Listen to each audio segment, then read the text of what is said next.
समाधान वाटलं आणि त्या गुरुजनांच्या तोंडून नाही असं वाटलं की आपले जे शिष्य आहेत, मुलं आहेत, त्यातले कुणी आपले एक धोरे म्हणून एक कलेक्टर झालेले होते. ते आल्यानंतर त्यांनाही आनंद वाटला आपला मुलगा एक कलेक्टर होऊ शकतो. काही वेगवेगळ्या पदावर एक जण भंडारदरा धरण्याच्या कामाच्या बाबत दाखवलेला होता. त्याचाही त्यांना सरांना मी प्रार्थना करतो. तसेच आमचे आश्रमाचे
आपण सर्वजण स्वामी समर्थ बालसंस्कार निमित्त आणि आजचं हे जे गुरुपौर्णिमा निमित्त या निमित्ताने आपण सर्वजण या ठिकाणी एकत्र जमलेलो आहोत.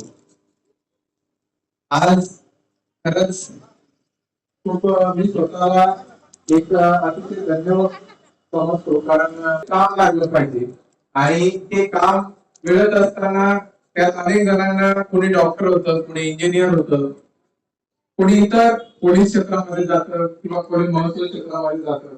आणि माझ्या वाट्याला हे भाग्य आलं की मला या बालसंस्कार, हे जे बाल मुलं आहेत, बाल मन आहे, या मनावर संस्कार करण्याची जी संधी मला या नोकरीच्या निमित्ताने मिळाली ती मी स्वतःला खूप धन्यवाद समजतो. कारण या बाल मनावर जेव्हा आपण संस्कार करत असतो, ते संस्कार करत असताना ते नुसतं संस्कार आपण शब्दातून त्यांच्यावर करू शकत नाही. हे मला म्हणजे गेल्या आता दांडक मॅडमपेक्षा माझी सेवा निश्चितच कमी झालेली आहे. आणि ही जेव्हा आपण काम करतो, हे काम करत असताना आपण त्यांच्या मनावर जे संस्कार राबवायचे आहेत, मग ती आपली स्वतःची मुलं असतील किंवा ही आपल्या शाळेतली मुलं असतील.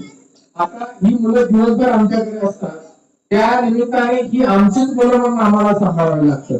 कारण जर मुलाला काही झालं त्याची संपूर्ण जबाबदारी आमच्यावर असते.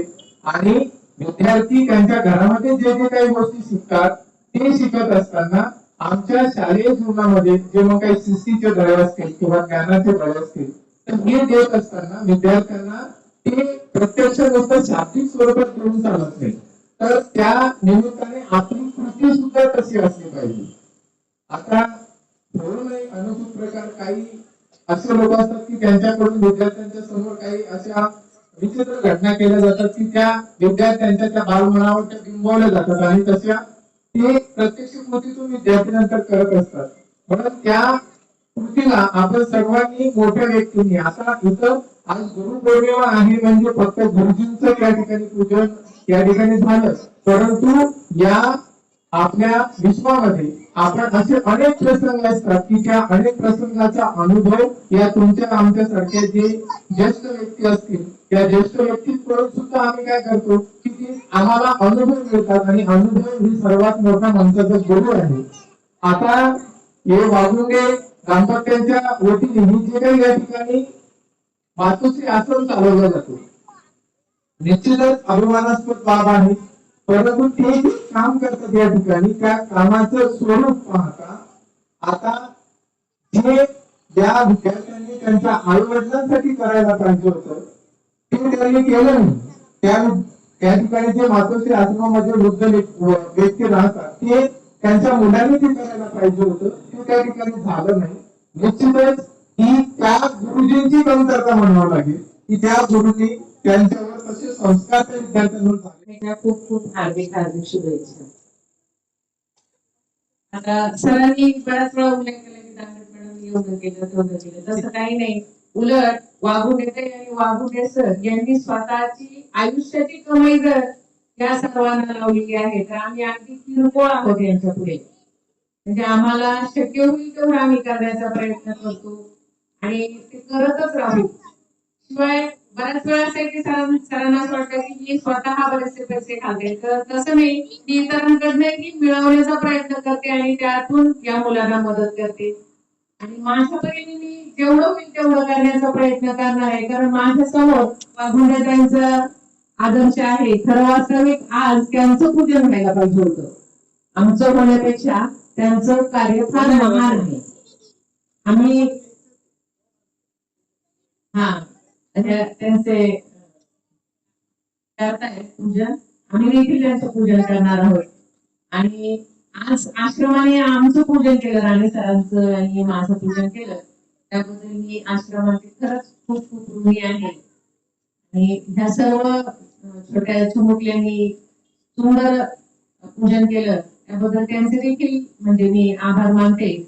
आणि आमच्या परीने राणे सरांच्या आणि माझ्या परीने जेवढं सहकार्य होईल तेवढं आम्ही करण्याचा प्रयत्न करतोच आहे. पण खरं वाचेल पूजनात त्यांचंच व्हायला पाहिजे होते. एवढंच मी बोलते. धन्यवाद.